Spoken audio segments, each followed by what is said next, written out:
इस वीडियो में हम पढ़ रहे हैं क्लास 8 के सिविक्स के चैप्टर नंबर 4 को, जिसका नाम है अंडरस्टैंडिंग लॉज। और इस चैप्टर में हम लॉज को समझने वाले हैं, यानी जो कानून है हमारे देश में, हमारे शहर में, उनके बारे में हम यहाँ पर जानने वाले हैं, समझने वाले हैं। तो देखिए यहाँ पर इंट्रोडक्शन है, और इंट्रोडक्शन में आपसे कहा जा रहा है कि आपने लॉज के बारे में सुना है या फिर आप जानते हैं और आप समझते हैं। आपने कई तरीके के लॉज देखे होंगे, कानून देखे होंगे, जैसे कि किस एज में कोई भी व्यक्ति शादी कर सकता है, किस एज के बाद कोई भी व्यक्ति जाकर वोट कर सकता है, या फिर आप कोई भी सामान खरीदते हैं, बेचते हैं, प्रॉपर्टी बेचते हैं, खरीदते हैं, सभी चीज़ों के लिए हमारे देश में कानून है। और हमारा जो देश है वो कानून के हिसाब से ही चलता है, कानून से ही चलता है। और इसके अलावा हम ये भी जानते हैं कि जो हमारा पार्लियामेंट है वो कानून बनाने के लिए जिम्मेदार है, और कानून में जो चेंजेस करने की जरूरत है उसके लिए जिम्मेदार है। और यहां पर आगे सवाल पूछा गया है, do this laws apply to everyone, how do new laws come into being, यानी कि नया कानून कैसे बनता है, या फिर कोई भी कानून ऐसा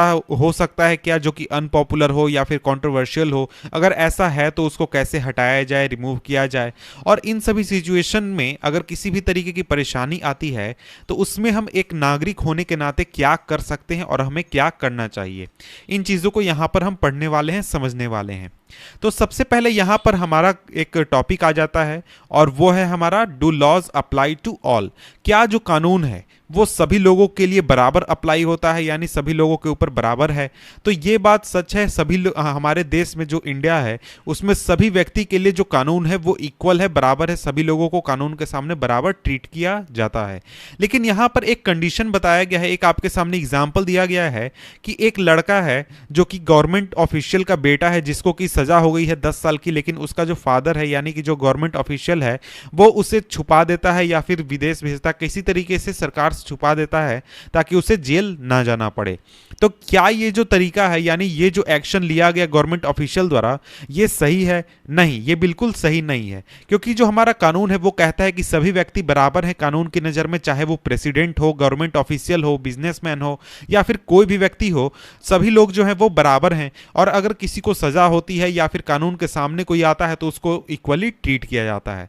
तो यहाँ पर यही बात लिखी गई कि जो ऊपर का एग्जाम्पल है उसमें जो वायलेशन है, लॉ का वायलेशन किया जा रहा है। और इसके साथ ही जैसा कि हमने यूनिट 1 में देखा था, यानी कि हमारा चैप्टर 1 और चैप्टर 2 में हमने जैसा देखा था, तो जो उस समय जो कॉन्स्टिट्यूएंट असेंबली बनी थी कॉन्स्टिट्यूशन बनाने के लिए, वो एक तरीके से इस बात पर राजी हुए थे कि इंडिया में किसी भी तरीके से आर्बिट्ररी पावर का यूज नहीं होना चाहिए, यानी कि रैंडमली अपने ताकत को दिखाने के लिए या फिर अपने पद का कोई भी दुरुपयोग ना करे, इस तरीके के पावर का यूज ना होना चाहिए। और ऊपर जो हमने एग्जाम्पल देखा वो वहां पर बिल्कुल यही चीज हो रहा है कि एक गवर्नमेंट ऑफिशियल जो है वो अपने पद का दुरुपयोग कर रहा है, अपने पावर का यूज कर रहा है, और इसके साथ ही अपने बेटे को कानून से बचा रहा है। और इन सभी चीजों, इस तरीके की सिचुएशन से बचने के लिए जो हमारा कॉन्स्टिट्यूशन है उसमें कॉन्स्टिट्यूएंट असेंबली ने बहुत सारे प्रावधान किए हैं, बहुत सारे चीजें इंक्लूड की है, ताकि इस तरीके का जो प्रॉब्लम है वो ना आए और कोई भी व्यक्ति जो है वो पावर का गलत यूज ना करने पाए, अपने बेनिफिट के लिए यूज ना करने पाए। और देखिए इस हमारे पूरे कॉन्स्टिट्यूशन में एक बात जो सबसे इंपॉर्टेंट है वो ये है कि हमारे कंट्री में सभी लोग जो होंगे, चाहे वो हमारा प्रेसिडेंट हो, चाहे कोई गवर्नमेंट ऑफिशियल हो, कोई मंत्री हो, कोई आम नागरिक हो, सभी लोग जो होंगे वो कानून के सामने बराबर होंगे। तो ऊपर हमारा जो क्वेश्चन था उसका आंसर हमें मिल चुका है, do laws apply to all? Yes, सभी लोगों पर अप्लाई होता है और सभी लोगों को इक्वली ट्रीट किया जाता है। इसके बाद देखिए कॉन्स्टिट्यूशन हमारा एक बात यह भी कहता है कि जो लॉ है, यानी जो कानून है, वो लोगों के बीच में डिस्क्रिमिनेशन नहीं कर सकता है उनके रिलीजन, कास्ट या फिर जेंडर के आधार पर। और इसके अलावा जो रूल है, रूल ऑफ लॉ का मतलब यहां पर यह होता है कि देखिए जो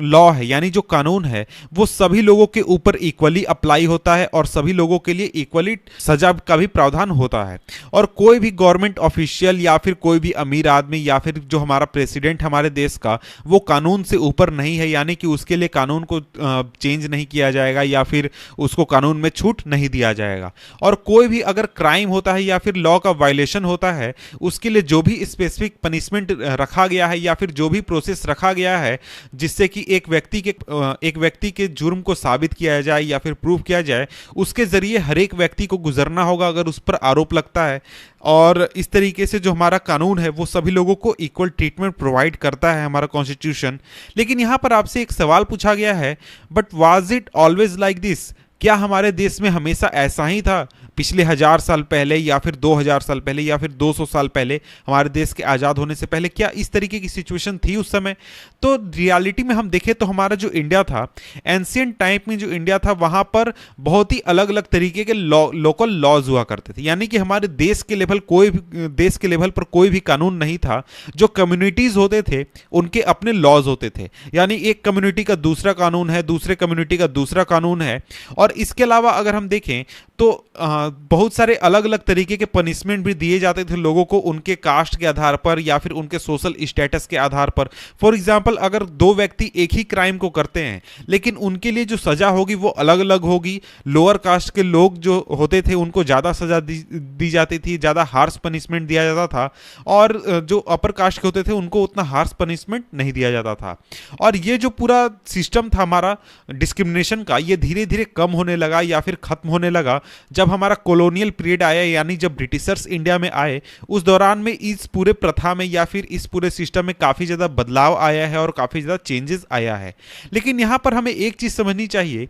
कि बहुत सारे लोग जो हैं वो ये बिलीव करते हैं कि जो ब्रिटिशर्स आए उन्होंने इस तरीके के रूल ऑफ लॉ को इंडिया में इंप्लीमेंट किया था, इंडिया में लाया था। लेकिन वो बात जो है वो कंप्लीटली सही नहीं है, कुछ हद तक सही है। और जो हिस्टोरियंस हैं उन्होंने इस बात को बहुत सारे अलग अलग ग्राउंड्स पर इसको डिस्प्यूट किया है या फिर इसको खारिज किया है। और उसमें से दो बातें यहाँ पर लिखी गई है। पहला तो ये देखिए, जो कॉलोनियल लॉ था वो आर्बिट्ररी था, यानी कि उसमें जो कॉलोनियल रूलर थे वो अपने पावर का बहुत ही गलत उपयोग करते थे, दुरुपयोग करते थे। लोगों को किसी भी तरीके से अरेस्ट कर लिया करते थे इंडियंस को, और उनको बिना किसी कानून के, बिना किसी ट्रायल के अरेस्ट कर लिया जाता था, पनिश किया जाता था और उनके साथ बहुत ही बुरा बर्ताव किया जाता था।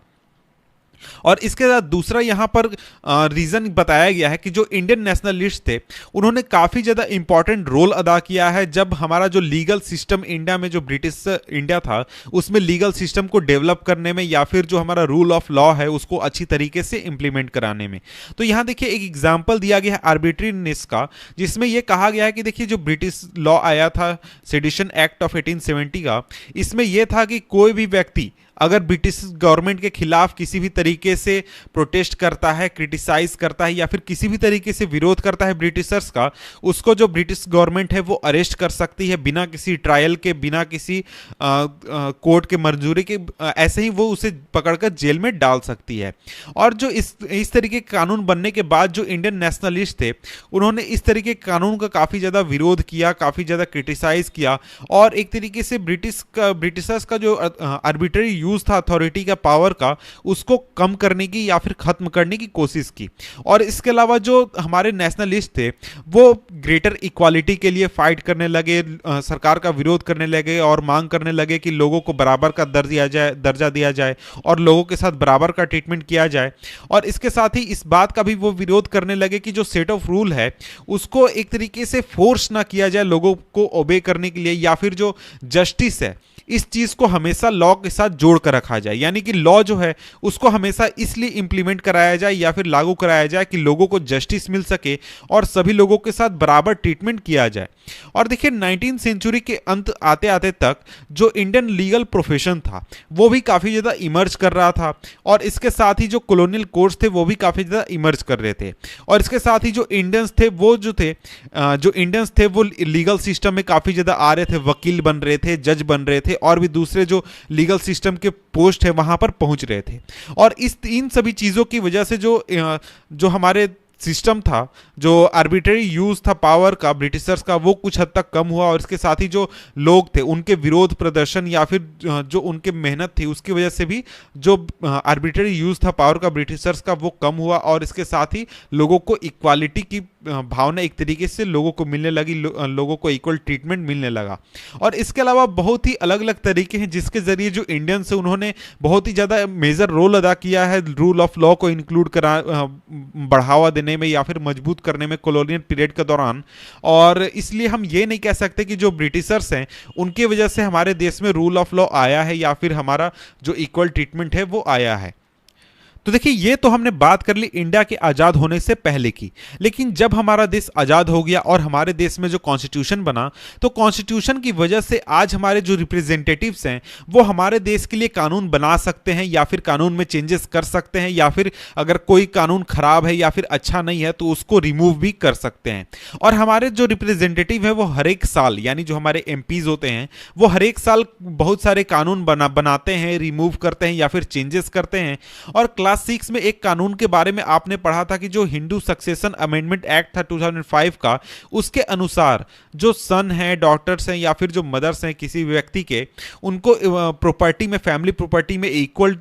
शेयर मिलता है या फिर इक्वल शेयर दिया जाता है। और इसी तरीके से नए कानून को भी बनाया गया है ताकि जो पॉल्यूशन है या फिर जो एम्प्लॉयमेंट है उनको जनरेट किया जा सके, या फिर पॉल्यूशन को कंट्रोल किया जा सके, या फिर बहुत सारी चीजें हैं जिनके लिए नए नए कानून बनाए गए हैं। तो यहां पर आगे सवाल उठता है, how do people come to think and propose that a new law is necessary, यानी कि एक नए कानून की जरूरत है या फिर किसी भी कानून में चेंज की जरूरत है, इसके बारे में लोगों के मन में ख्याल कैसे आता है या फिर उसकी वो प्लानिंग कैसे करते हैं। और इस चीज के बारे में यहां पर नेक्स्ट जो हमारा टॉपिक है ये how do new laws come about, इसमें पढ़ेंगे। तो इस टॉपिक को हम पढ़ेंगे नेक्स्ट वीडियो में, जिसका लिंक मैं नीचे डिस्क्रिप्शन में दे दूंगा। तो मिलते हैं आपसे हम नेक्स्ट वीडियो में, तब तक के लिए गुड बाय।